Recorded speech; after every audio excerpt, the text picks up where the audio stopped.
امتی د محمد رسول الله یم په ملت د ابراهیم خلیل الله یم په ملت د ابراهیم خلیل الله یم. بسم الله الرحمن الرحیم. د پردې درې درجې دي. اولنۍ درجه قرآن پاک کې ښودلې شوې ده، وقرنا فی بیوتکن، سورة الاحزاب آیت 33، چې په خپلو کورونو کې اوسېږئ په قراري سره. گویا شرعي ضرورت بغیر کور نه وتل منع دي، لہذا د ښځې زندگی په کور کې تیریدل پکار دي. دا د چاردیواري پرده ده، او کچېرې په کور کې اوسېږي او د غیر محرم سره خبرې کول ضرورت پیښ شي او بچیا هم په کور کې نه وي، نو په هغه وخت کې به ښځه څه طریقه کوي؟ هغې طریقه هم په قرآن مجید کې بیان کړې شوې ده، او دا د پردې دویمه درجه ده. دویمه درجه ازواج مطهرات ته حکم کوي الله، وَإِذَا سَأَلْتُمُوهُنَّ، چې کله تاسو د دې ازواج مطهرات نه چې غواړو متاعا، چې سامان وغیره، فَاسْأَلُوهُنَّ مِنْ وَرَاءِ حِجاب، نو تاسو دوی نه د پردې نه رستو غوښتل کوئ. اوس دا ګوره صحابه کرام او ازواج مطهرات په باره کې، نو عامو سړیو د عامو ښځو به څه حال وي؟ په دې آیت کې دا ښودل شوې ده چې بې ضرورته گفتگو دا منع ده. ها کچېرې ضرورت وي نو څه شی غوښتل وي نو پردې نه رستو غواړي. الله تبارک و تعالی د دې حکمت بیان کړی ده، ذالکم اطهر لقلوبکم وقلوبهن، دا طریقه د تاسو سړیو د پاره زړونو د پاره او د ښځو زړونو د پاره دا پاکی د زړونو پاکیزه ساتلو ذریعہ ده. نو اوس دی یو سړی یا یو ښځه ډېر نیک او پاک جوړولو کوشش ته نه کوي چې په کتلو سره هیڅ نه کېږي. دا د الله فرمان ده چې پردې نه رستو پوښتنه کوئ، سوال کوئ، غوښتل کوئ، گفتگو کوئ که ضرورت وي،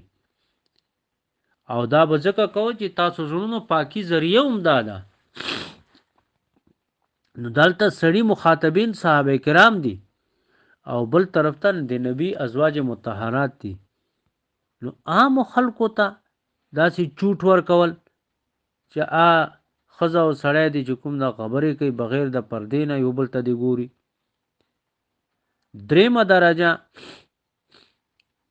کله ضرورت شي، څوک نه وي کور نه بار وتلو ضرورت شي، لکه مثال په طور باندې ډاکټر خواته تلګ، یا کور کې څوک نشته بچیا ډاکټر ته وړل، یا بل داسې یو شرعي ضرورت پیښ شي، نو ښځې ته حکم ورکوي شریعت الله، یدنین علیهن من جلابیبهن، چې خپل صادرونه په خپل ځان باندې اچوو، یعنی صادر کې مکمل جسم پټوي. ولا یبدین زینتهن، او خپل سجاوٹ او خپل زینت مخ کاره کوي. نو زینت کې خو په جسم کې اصل چهره ده، مخ ته، که رشته چې لګي نو مخې ګوري کنه، سر خو نه ګوري. ځنه خلک وایي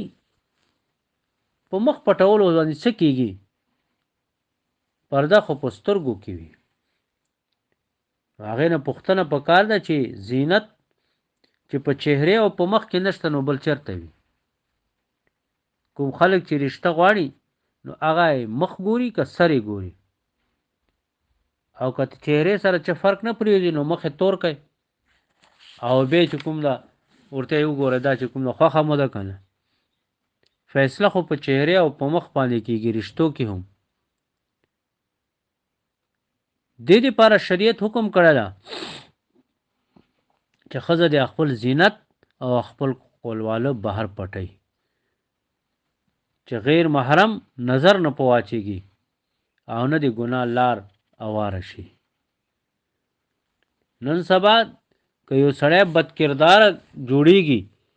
هغه بد کرداری کې د ښځې بے پردګي ډیر غټ دخل ده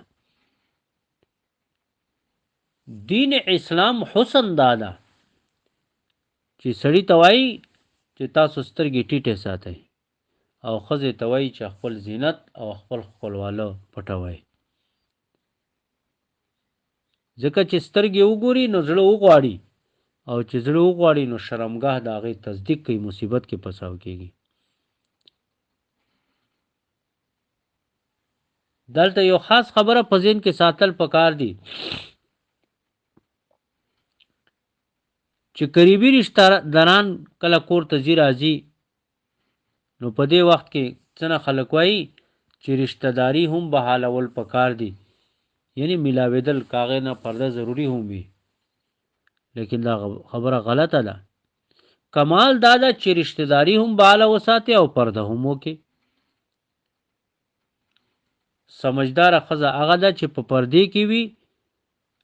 او بیا هم رشتہ داری بحاله ساتي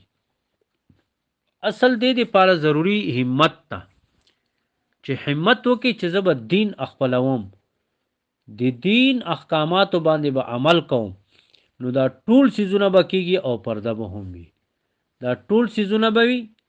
او د ګناه نه به هم بچوي دې په باره کې یو باهمته جنۍ د پردې واقعه ده ان شاء الله سبا به بیان کو نن په دغه باندې اکتفا کو